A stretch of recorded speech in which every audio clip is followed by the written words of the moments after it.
नमस्कार, प्रभात साक्षी news centre पर आप सभी का स्वागत है। अमेरिका में अवैध रूप से प्रवेश करने की कोशिश में हरियाणा के करीब 50 युवकों को हथकड़ियों में बांधकर वापस भारत भेजा गया है।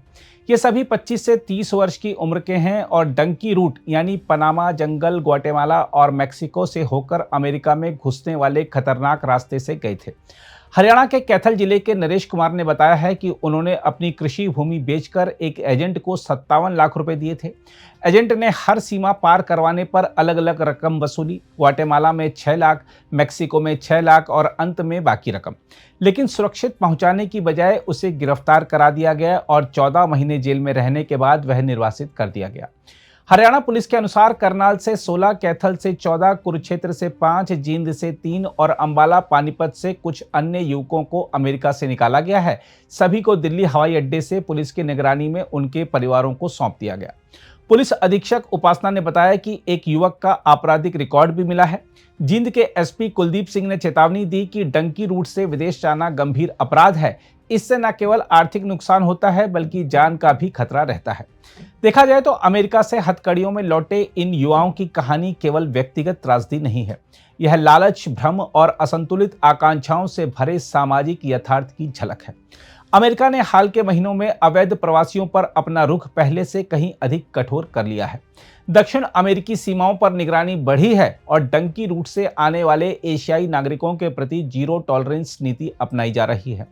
हथकड़ियों में लौटाए गए इन भारतीयों का दृश्य सिर्फ कानून का पालन नहीं बल्कि एक राजनीतिक संकेत भी है कि अमेरिका अपने अंदरूनी सामाजिक दबावों, बेरोजगारी और प्रवासी विरोधी माहौल के बीच अब मानवीय अपीलों से नहीं, कानूनी सख्ती से संचालित हो रहा है।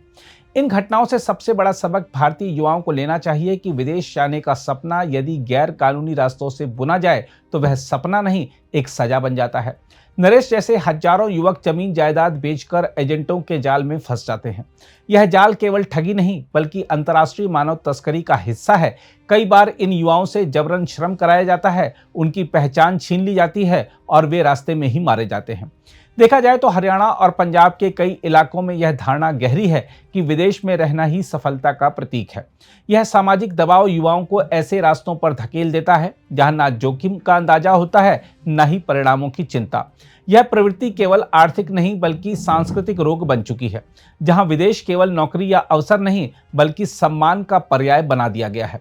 देखा जाए तो अवैध माइग्रेशन को रोकने के लिए केवल पुलिसिया कार्रवाई पर्याप्त नहीं है। युवाओं को वैध मार्गों की जानकारी देना, वीजा प्रक्रियाओं को पारदर्शी बनाना और ग्रामीण स्तर पर डंकी एजेंटों के खिलाफ जन जागरण जरूरी है। साथ ही भारत को यह भी सोचना होगा कि क्यों उसकी शिक्षित, कुशल युवा पीढ़ी किसी भी कीमत पर विदेश जाने को जीवन का लक्ष्य मान बैठी है। देखा जाए तो अमेरिका का रवैया भले ही कठोर लगे, हथकड़ियों में लौटाना, महीनों जेल में रखना, लेकिन इसे केवल अपमान नहीं बल्कि चेतावनी के रूप में देखा जाना चाहिए। यह चेतावनी भारत के लिए भी उतनी ही प्रासंगिक है जितनी उन युवकों के लिए कि कानून तोड़कर हासिल किए गए सपने टिकते नहीं हैं। बहरहाल अमेरिका की जेलों से लौटे इन युवाओं की कहानियां हमें याद दिलाती हैं कि डंकी रूट कोई रास्ता नहीं, एक अंधी सुरंग है जिसमें उम्मीद का कोई छोर नहीं है। भारत को यह सुनिश्चित करना होगा कि उसके नागरिक विदेश में सम्मानजनक अवसरों के साथ जाएं, न कि अवैध रास्तों से अपमानजनक वापसी के साथ। अमेरिका की सख्ती, एजेंटों का लालच और युवाओं का अधैर्य तीनों मिलकर यह चेतावनी देते हैं कि सपनों की दुनिया तक पहुंचने के लिए सबसे पहले यथार्थ की जमीन पर टिके रहना आवश्यक है। खैर, आइए देखते हैं करनाल के डीएसपी संदीप कुमार इस मुद्दे पर क्या कह रहे हैं। जो जिला करनाल के जो टोटल 50 युवक वापिस हुए हैं उसमें से 16 जो हैं करनाल के रहने वाले जी, जो उनको उनके पेरेंट्स के हवाले कर दिया गया है। उसके बाद किसी का क्रिमिनल रिकॉर्ड वगैरह हो या कोई ऐसी जानकारी को सामने आई? अभी तो फिलहाल तो कुछ सामने नहीं आया। सर, जैसे देखने में मिला है कैथल में भी एक युवक का क्रिमिनल रिकॉर्ड था, उसको जो है पकड़ लिया गया है। करनाल में सर, करनाल के जो लोग थे, कितने लोग थे सर, क्या कुछ उनकी हिस्ट्री थी सर? जैसे अलग अलग जगहों के करनाल के जो है 16 लोग अभी तक वापिस डिपोर्ट हुए हैं। क्या कुछ उम्र सर बताई जा रही है सर? अलग अलग एज ग्रुप के हैं, सारे यंग ही हैं।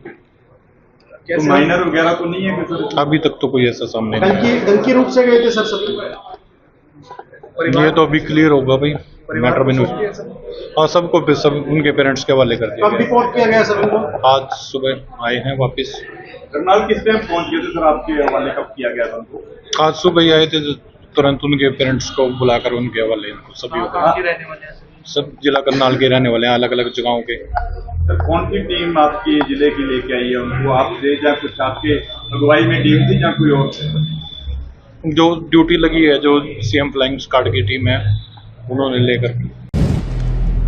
अगर आप भी लेना चाहते हैं देश दुनिया की तमाम जानकारी तो आज ही सब्सक्राइब करें हमारे चैनल को। साथ ही नीचे दिए बेल आइकन को जरूर दबाएं ताकि हर अपडेट आप तक पहुंच सके।